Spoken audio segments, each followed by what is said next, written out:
The Chargers get to work retrofitting their offensive line. The Kings' latest trade will make you wonder if they've raised the white flag. And the Rams are keeping two pretty important free agents. Good morning. I'm James. And this is your daily dose of sports and snark for the greatest sports city in the world, Los Angeles. This is the faithful Angelenos Morning Report. So it's March 6, 2026. There is breaking news all over the place. I had finished a clip and then found two more items about our local football teams. So if you like being in the know about LA sports, clickety-clack the like button. Clickety-clack the subscribe button. There's a notification bell. Hit that. It'll let you know when we drop an update. Sharing is caring. Let people know we exist. By all means, comment. Now, before we go through the news and notes, a quick look at the scoreboard. Denver 120, Lakers 113. Luka Doncic scored 27. And in the latest false, phony, fake record that got handed to LeBron James on a silver freaking platter, he has passed Kareem Abdul-Jabbar for the most field goals in NBA history. Ooh. If only the store Party City were still around so we could shower everybody with streamers. Meanwhile, the Kings beat the Islanders 5-3. It was Anze Kopitar's 1500th NHL game. As for today, Indiana is at the Clippers at 7:30. The Clippers are at San Antonio at 6:30. So with that out of the way, let's get to the news. The Chargers hosted free agent center Tyler Biadasz on Thursday and quickly agreed to a deal this morning. 3 years, $30 million. The 6-year veteran, formerly of Washington, is not considered an elite free agent, but there are a couple of reasons to be pretty happy with the deal if you're a Charger fan. There was a market for the guy. He met with Chicago after their center, Drew Dahlman, rug pulled the Bears on Tuesday and surprisingly retired. So yeah, there was a market for the newbie. Biadasz is obviously also going to be an upgrade to replace Brad Bozeman. Now the deal doesn't become official until Monday, but yeah, clear upgrade. We've been talking about the interior Chargers offensive line. In terms of center grades, Bozeman graded out somewhere just above Bob McCollin cancer. The plus is that the Commanders run a zone blocking scheme that Bolt's new offensive coordinator, Mike McDaniel, really likes. So I'd assume that another part of the rationale for the courtship is that he's not going to drain too much of the Bolt's cap space. We've been talking about this for weeks. Yes, the Chargers have so much cap space, it wouldn't be surprising to see Scrooge McDuck throw on a pair of shorts, swan dive into the middle of the pile of cash. But the pass rush is in danger of falling apart. The interior offensive line already did fall apart. So as for available centers, you think, okay, well, center's kind of important. Why not go for it? Well, the Ravens' Tyler Linderbaum is considered the best free agent this offseason. Not just for centers, the whole free agent class. And he is now poised to sign a record-breaking contract to stay in Baltimore.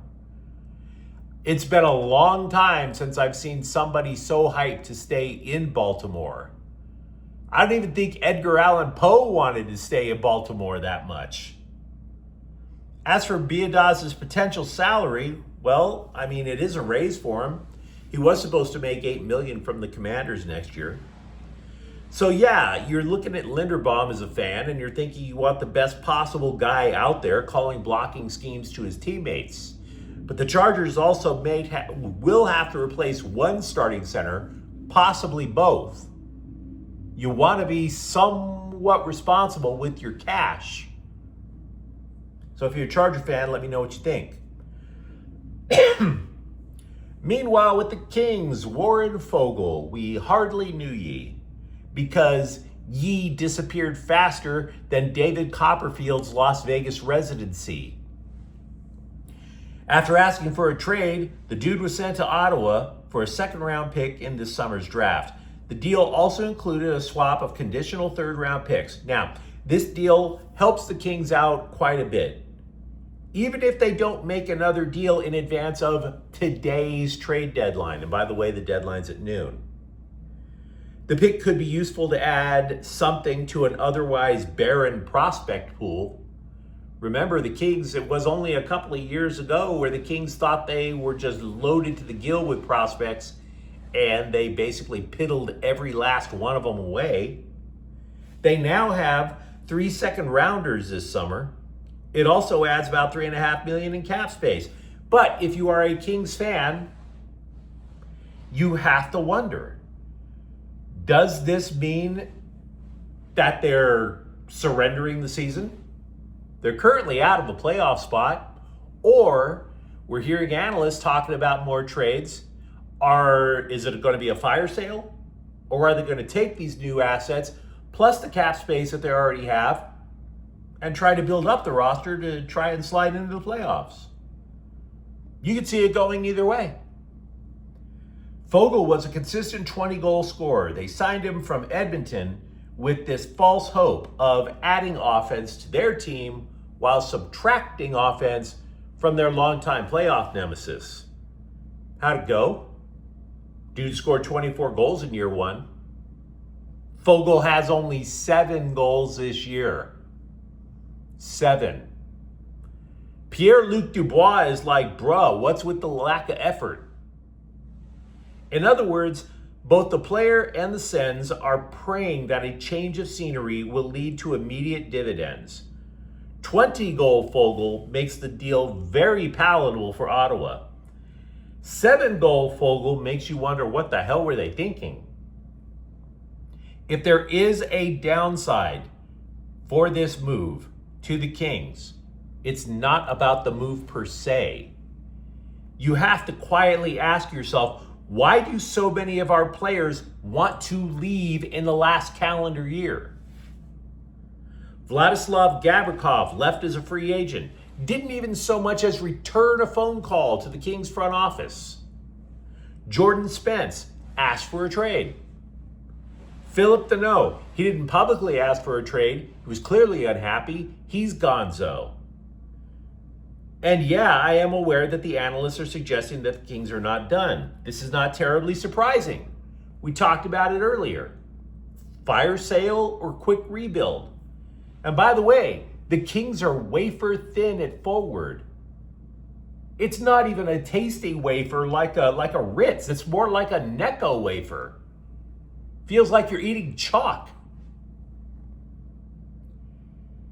The Rams are bringing back safety Cam Curl and tight end Tyler Higbee.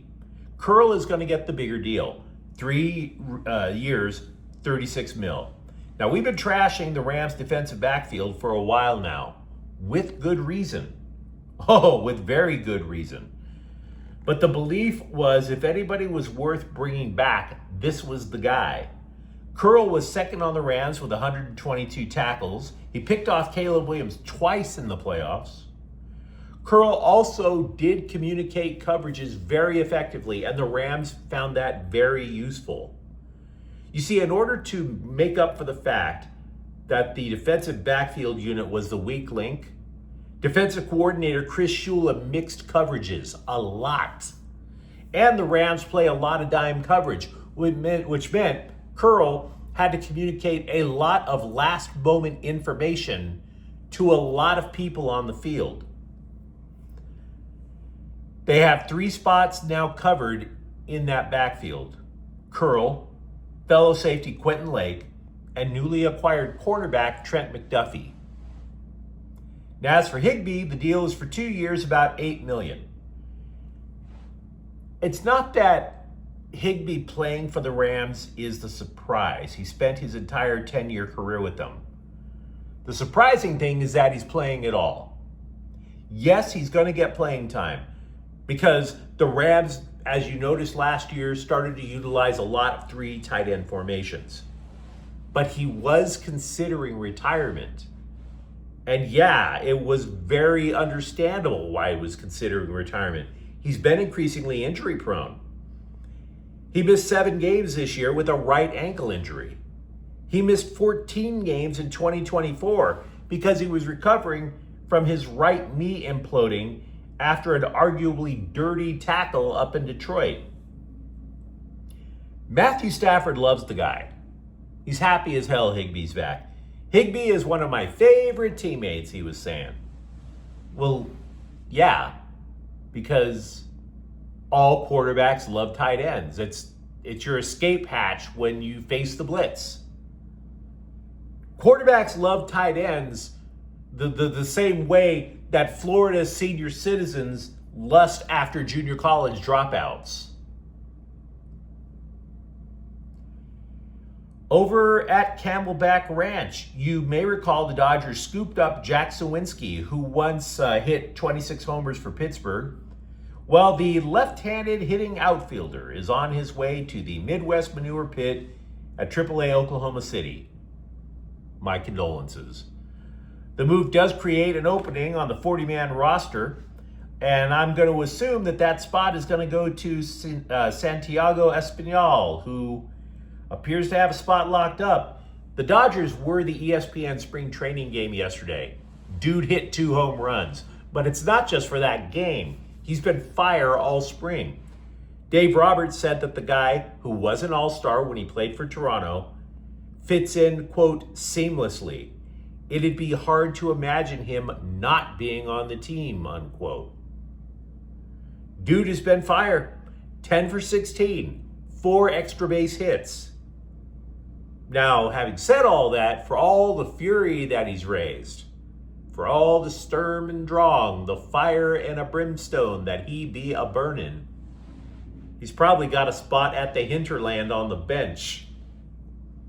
Make sure to get out your search and rescue team for all that work, right?